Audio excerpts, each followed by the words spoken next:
Hello, everyone. My name is Philip Young, and I am a professional spiritual advisor, and I do my work using astrology and tarot. And if you're new to one of my videos, welcome, and thank you for visiting and seeing what I have to say. This video is going to focus on the post-election astrology or thoughts about the election based on what's transpired and looking through the lens of astrology and thinking about what's going on not only for the United States, but in terms of the transits that are happening globally that I've spoken about in previous videos and repeat in each of the videos just because of the importance of what's happening. So if you are new, this will be new information perhaps for you. For those of you who are watching my videos and this is a return opportunity to watch, this will be some information that you've heard before. But to the point, first and foremost, the election of Donald Trump and some thoughts about that. I did a video about the election and predictions, and I chose not to choose one of the candidates. I certainly did my own work with each of the charts of the individuals. I looked at the US chart. I looked at videos by other professional astrologers, people that were doing similar astrology, what I do, which is Western astrology. I found a couple of Vedic astrologers.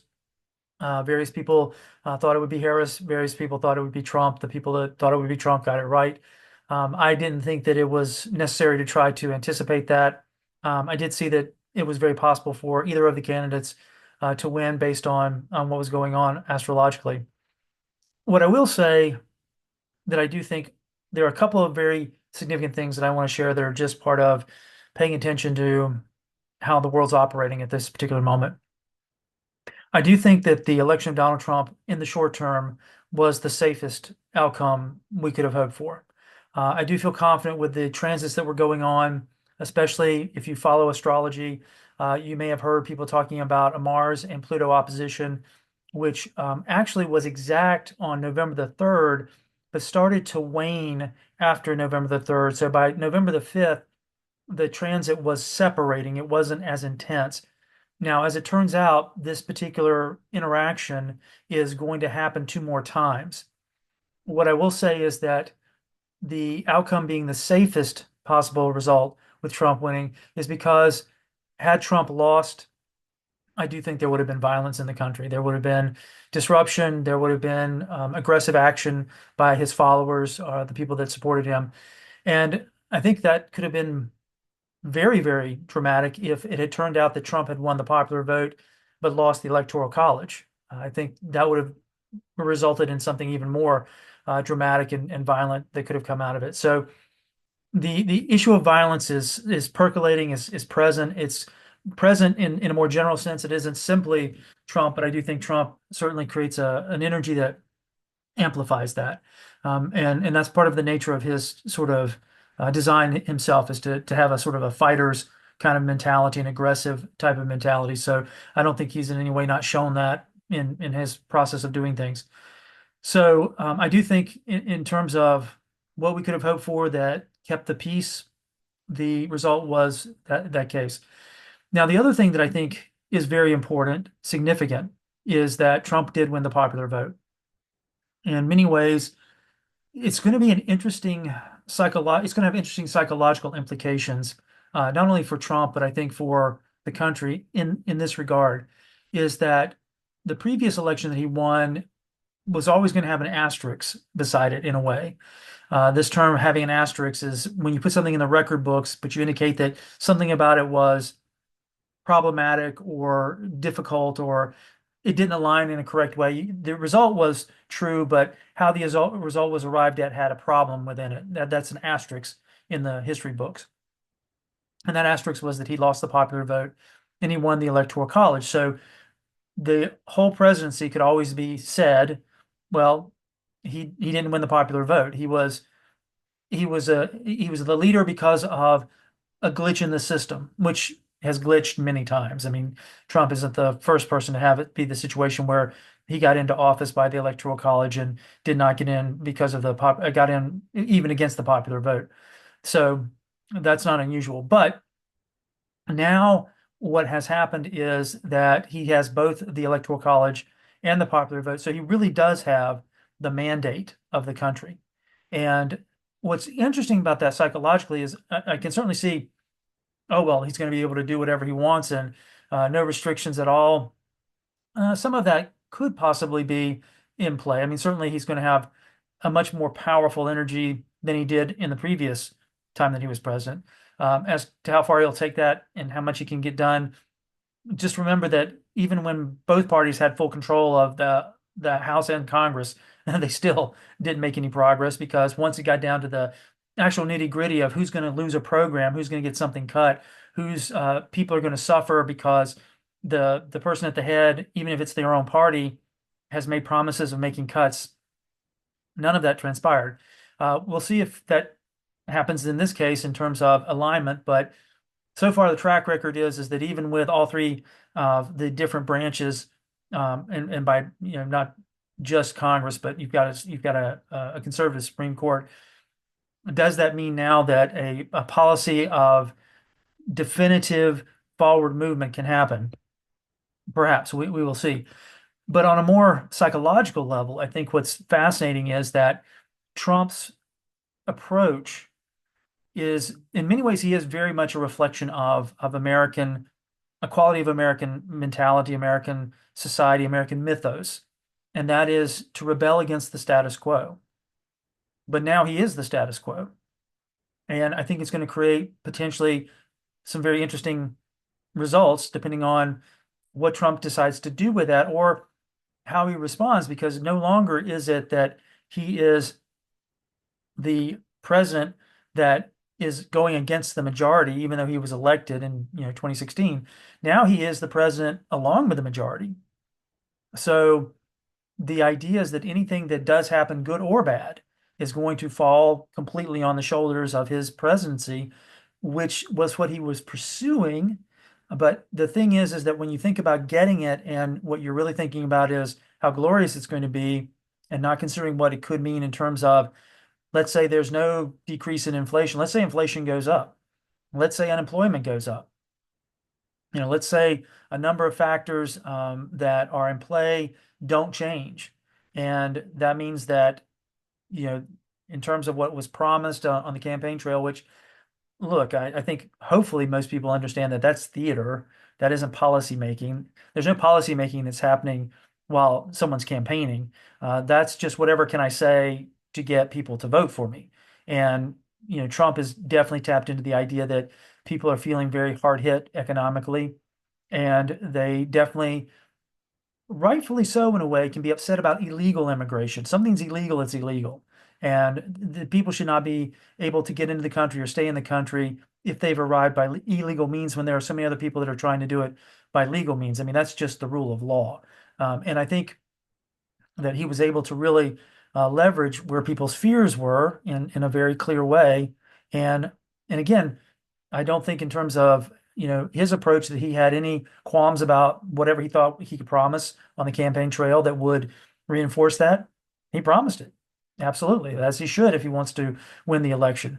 I think in many ways, if you're coming to my video after you've watched a bunch of other videos, I actually chose not to do something immediately after the election. I wanted to kind of let this marinate a little bit while I was thinking about it and thinking about what I wanted to say in terms of the astrology, because in terms of the astrology, nothing has changed. This is a milestone that has been passed. There is a value to it in terms of moving things forward, but in terms of what the energies are doing and their impact, the election is really a small piece of this larger puzzle that I want to reinforce and talk about by looking at the chart of the United States and talking about the transits that are going on right now. But, for people who are upset or devastated or overwhelmed or surprised, this is something that is part of the process of being on the planet, is that, and in my business, I have a bunch of sayings that I share. One of them is nobody gets their character tested when things are going their way. So, Trump's victory is going to be a character test for the people who feel it's not going their way, but it's also going to be a character test for the people who feel like it is going their way. This is going to be a question of, okay, you have the reins of power, you have solutions in mind. Let's see what you're going to do, because the solutions that are likely to need to be put into and implemented are going to be kind of slash and burn type of solutions. Otherwise, you're going to have to make very powerful policy changes that are going to go beyond what we would call low-hanging fruit. I mean, let's say Trump wants to eliminate the Department of Education. And that's 4,400 jobs. Okay, get rid of the Department of Education. How's that going to affect the debt? Not at all. If you want to affect the debt, you're going to have to look at changes to Social Security, to Medicare, Medicaid, and to the military. All things that are largely untouchable. Will Trump and his team be able to touch them? And to know that to touch them means to make cuts to them. So what we're facing, this is really the larger issue of what's going on with the transits, is we are entering a period where transit-wise, the points that are in play were in play during the Revolutionary War, during the Civil War, and during World War II. So war is a theme. Major transformations to society, resetting economic situations, all of that was part of these transits that are in play right now. And I'm going to actually show you what those look like on an astrology chart just to connect the dots. So as I've been talking about this with other people and thinking about this video, I did find a way to kind of distill it down into what I think is probably the simplest solution. People want prices to go down while their wages go up. That would be the absolute win-win scenario, right? Suddenly I go into the grocery store and Trump has become president and business has decided to lower the price of potato chips and bread and milk, and look at that. And not only that, my employer has decided to raise me from a minimum wage to a living wage. So now I am flush with money to be able to live on, and prices have come down. I can now have more. I don't think that's going to be what's going to happen, of course. Now, half of that equation would be also pleasurable too. One would be prices come down. My wages don't change, but at least prices have started to come down. Those are market forces. And in terms of the approach, I think that Donald Trump and his team take, they're certainly probably pro-capitalist. So pro-capitalist would indicate that this is not something that the government's going to interfere with. That's up to business to decide. And I don't necessarily see business at any point deciding they're going to lower prices on anything. And you would say, well, the market would drive that. Well, the market is in many ways, affected by what people decide to set as the prices, and then see what people can bear until they potentially break something. And that's where I think people are feeling the strain. And this is also what's going on with these transits, is things are actually breaking. And I'm going to talk a little bit more in detail about that when I talk about the specific transits here. The other one is you're going to raise wages. Now, once again, is a business going to choose to do that? Business is looking at AI and robotics right now as solutions to eliminate the expense of employees. So unless you're going to have a conversation, and maybe this is something that Trump will be able to achieve, unless there's going to be a conversation with business owners that says, hey, you need to pay people more, otherwise we're going to have civil unrest if we continue on this pathway, which would again be a very interesting thing to say, that a government official would step in and suggest to business what they should set as their rate for paying people. I mean, that's in essence what you try to do with a minimum wage, but there's been a distinction, rightly so, between a minimum wage and a living wage in terms of being able to own a home or own property or rent property and live safely and maybe have medical insurance. I mean, things that we could maybe map out and say, well, these are the basic needs. And we're not talking about the Cadillac or the highest version or living in a mansion. We're just talking about, the basics. Minimum wage isn't getting that done. So half of the equation would be prices go down, wages stay the same, or prices continue to be high, but wages go up and offset it. Again, these are kind of, to me, fundamental equations. So what does that mean in terms of what's coming? So what I'm going to do is actually switch over here and show you the chart of the United States. And so here is the United States chart with the current transits. And this is where the points are in the sky. So if you're new to astrology or you've never seen a chart before, it's basically a two-dimensional layout of the solar system when something came into inception or when a child took his first breath. So this chart is set for July 4th, 1776 at 5:10 p.m. in Philadelphia, Pennsylvania. And this is generally the chart that's used. There are other charts, but ultimately the position of the planets and their relations to one another, they're going to be the same from chart to chart. What will be different potentially are what we call these segments or houses. They could be laid out differently. But more what I'm concerned about is what's going on with the relationship of the points today, where they were historically, and how they're impacting the United States chart. So let's start with the slowest moving of the points and the one that has just finished its journey or is getting ready to finish its journey, but did finish its journey in terms of returning to its position in the US chart, and that is Pluto. So Pluto is death and transformation. And when the United States came to be, Pluto was in Capricorn. And recently, 247 years later, the US has had its Pluto return. And in many ways, that is about a tearing down of the Republic and a rebuilding of the Republic.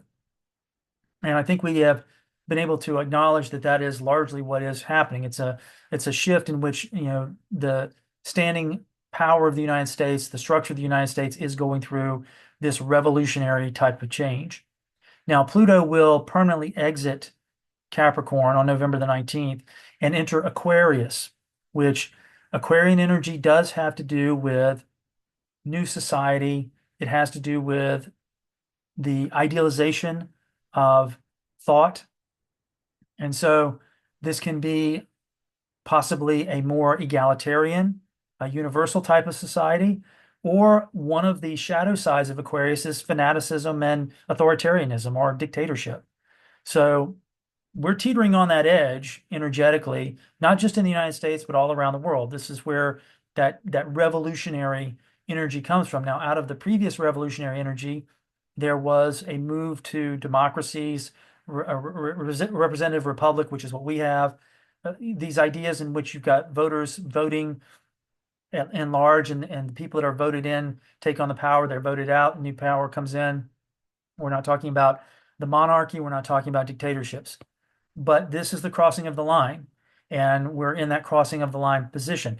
And so, you know, whoever is in power in terms of what they're representing is going to be probably reflective of these kinds of energies. And certainly there is a perception that Trump is going to play to the authoritarian position, and that may be the case. It may be that this particular decision in terms of voting in has voted in someone that's going to narrow their power, narrow the power of the government, and try to retain that power perhaps once this 4 years is up. Absolutely. It wouldn't be a return if it wasn't that that's a possibility. It's also a possibility that the breaks in the system that we're seeing, not only in terms of the political system, but in terms of education, in terms of healthcare, in terms of the monetary system, that something new could arrive that could be more local. It could be more, in a way, community based, and a question of how do we help each other through community. Certainly a possibility. Now, another point, slow moving, is Neptune. Neptune is currently in Pisces. Now, the last time it was in Pisces was 1847 to 1862. So we're definitely seeing a battle of ideology. At that time, it was the ideology of slavery versus the ideology of all men are free, all people should be free. And eventually it was determined which way things were going to go. And we went down the route of not keeping slavery as a permanent part of the American community. Now, what's being argued ideologically now is going to be the same, which is positions of power and who holds it and how they hold it. And this energy has still got another full year before it releases and goes into the next sign, which will be Aries, and it will do that permanently in 2026, beginning of 2026. It will touch on Aries in 2025. So the volatility, the thing that was good about the election is that it happened, that it provided an outcome that was very determined. I would definitely say that's good. Whether you like the outcome or not, the chaos and the stasis of being in that chaos for an extended period of time is ultimately debilitating. It's very destructive in terms of the human psyche. Now, at the same time, we have Uranus moving through Taurus, last time it was there was 1934 to 1942. So we're really talking about the Great Depression and the lead up to the Second World War. And we're facing depression-like economic forces via the debt. And so if we were to address the debt seriously and say, okay, we need to pay this down, we need to stop creating programs or leveraging programs based on borrowing. Well, I mean, the harsh part of it would be stop sending out Social Security checks. Um, Cut probably the military budget in half. Decide that you're not going to let anybody get any type of medical care from the government. They're going to have to do private care, or they're going to have to private pay, and watch the world collapse in many ways. I mean, in a very literal sense. So, but this debt issue is looming and applying more pressure and becoming less likely to be avoided. And there's going to have to be some alleviation of pressure. Probably try to start with what could be, politically speaking, still unsettling for the people that are going to be part of that political steamroller that gets rolled over, but isn't going to necessarily get to the core programs that actually would make a difference. I mean, let's say you decide to cut the Department of Agriculture. That's 100,000 employees. Okay, you've cut it. They're now unemployed. What do you do with them? You've got to move them somewhere. Maybe you put them into immigration, which you're wanting to ramp up. You're wanting to do more with immigration. So that's how you can maybe move some people around. But it's a closed system. And what's happening with these transits and the fact that they're happening to move from one sign to another at this particular time after ending long periods of time, and they're doing it synchronistically, does mean that we are facing a major shift. Now, Uranus will permanently be out of Taurus and into Gemini in the middle of 2026. Chiron, the other slow moving point, is currently in alignment with the natal Chiron of the US. So we're dealing with a Chiron return, which has to do with the wounding and healing around independence, actually. This is the fifth one that we've had. That's not going to be done until 2027. So, what I'm wanting people to know in terms of moving forward, what I advise my individual clients, and I'm wanting to share with you in a video like this, is that positioning yourself personally in terms of making sure you're debt free, making sure you're in a community that you want to be part of, that you have the connections and resources that you need should things get very difficult, because these particular transits and the setup of the way things are, I would say that we're going to face some sort of economic crisis that will raise unemployment or will require, again, a question of what are you going to do to keep people from having to suffer being disconnected if you're not going to use the government as a tool to regulate prices or regulate wages. Because if you leave it to the market's going to do everything it can to bring profit. And unless Trump and Musk and others are able to have a conversation, perhaps with the business community, and say, we can't make this happen, but if we don't make this happen, then we're going to face problems where we're going to have a generation that can't afford housing, that probably can't get out of the house in terms of if they're young people, because the opportunities are not there. And then we have the idea of artificial intelligence along with robotics, possibly creating scenarios in which a lot of labor will be replaced and a lot of intellectual labor will be replaced. And so there's a congruence of influences here that are coming on that to me are a much larger concern than who happens to be in office. And the thing that probably did need to happen, and this is the part that I think may surprise people in terms of talking positively about the outcome that are, of course, upset by the outcome, is that there did need to be some sort of mandate to at least have a chance to determine if something can be done in a truly intentional way to bring about change that shifts the direction things are going. So this is, to me, much more of an important concern that I want you and my clients to know about, to figure out how you're going to navigate the possibility that as these transits continue to do what they do, that we could be facing economic headwinds similar to the Great Depression. We could be facing problems with regard to violence that could be akin to what we see with the wars that were part of these transits. These are all things that I think we have to be cognizant of and try to figure out how, certainly on an individual level, we're going to navigate that. And for a lot of us, it'll be just doing the best we can with our lives, finding a way to be valuable and to contribute and to take care of ourselves. And I certainly would recommend frugality over the next 5 years. I would say that's probably going to be the wisest position to take. Now, one of the other things out of this election that I wanted to take a look at in this video does have to do with, well, how does Donald Trump's chart actually relate to what's going on for him, as well as his chart in relation to the US chart?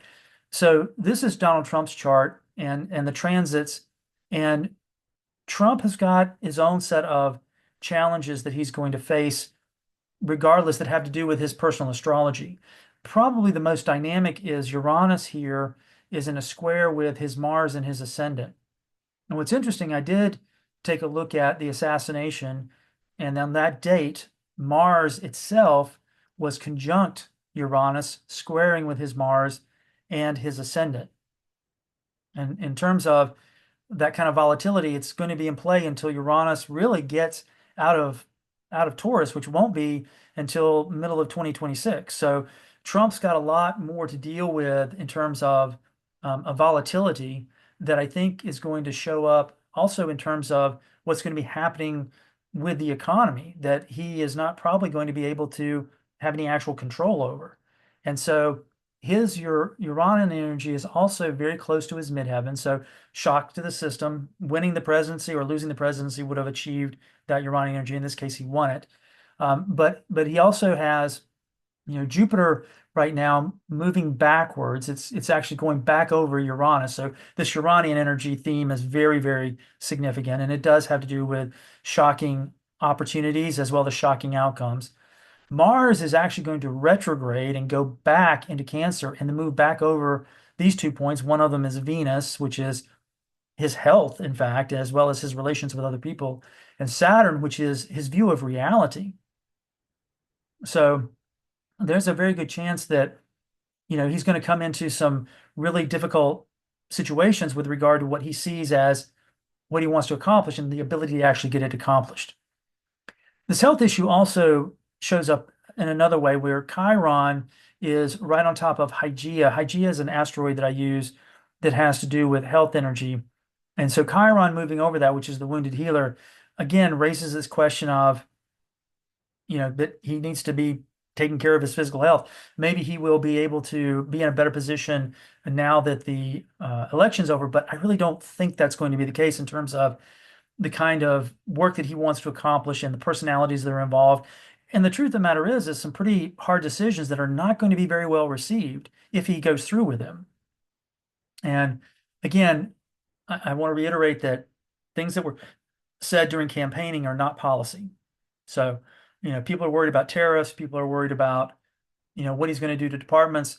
All of those things we'll have to wait and see when he actually gets into power, what he can actually enact. Again, raising taxes or lowering taxes, people have to understand that's the job of Congress. That's not something that the president can do. He can speak about it, but the ultimate decision about whether taxes go up or down is not a presidential decision. So one thing's for sure is that Trump's got a lot of activity in his chart, and it's going to be very challenging for him. He also has a lot of power in the chart, which means that, he's achieved this high power level, but definitely he's going to face some slings and arrows with regard to going forward. There's not a smooth sailing in this part of his story right now. There's definitely a lot of conflict there. Now, in terms of his chart in relation to the U.S. chart, how does Trump fit with the U.S. chart? And what's interesting is that, and a number of things are interesting, certainly when anyone achieves this level of power, is that his Uranus is in the same position as the U.S. Uranus. And so, again, there's a certain vibration from a Uranian standpoint, which is this breakthrough energy, a kind of visionary energy that definitely relates, and I think we can see that in his success in the campaign. He also has Saturn and Venus, Saturn being discipline but view of reality, and it's right on top of the US Mercury. And so I think again, his slogan of make America great and then make America great again kind of shows his ability to understand the mind of the country and certainly the anger. Now the question is, okay, you've achieved what you wanted to achieve from the place of anger. You got the people together, you got voted into office, you got voted into office with the Electoral College and the popular vote. Now, what do you do with that? What do you do when it's not the fight anymore? You're the establishment. That's going to be, to me, a very interesting question. The other thing I find interesting is over here in his chart where Juno, which is about duty and commitment, and Chiron, which is his wound, which is in Libra, which is about relationships. He's wounded through relationships with people, is right on top of the U.S. Saturn and the U.S. Juno, but specifically the U.S. Saturn. So again, in many ways, I think Trump is an archetype that very much aligns with the U.S. chart. And speaking of that health issue, Hygeia in the US chart, his Mars is right on top of that. So there's certainly an impact of energy there. And that Mars energy also opposes the the moon of the US chart. So he is definitely going to have a tremendous impact. Even more so in this go round, of course, because of winning the popular vote. And, he's going to have the Senate and Congress. And the question is, did he position the people that are, you know, in the alignment with him, enough of those to start really forcing policy in what would be in some ways an authoritarian kind of way, which is to move things forward because the gridlock and the deadlock are just simply allowing things to balloon in a particular way. So what you could say is inaction is a type of action. So what I really wanted to convey is that we are now on a pathway, on a timeline that, of course, there can still be some surprises. I mean, he hasn't been inaugurated yet. He is not enacting policy yet. No policy has been enacted as of yet. He can certainly signal what he's going to do, but until things become either law or executive order or whatever it is right now, it's just a lot of theater, quite honestly.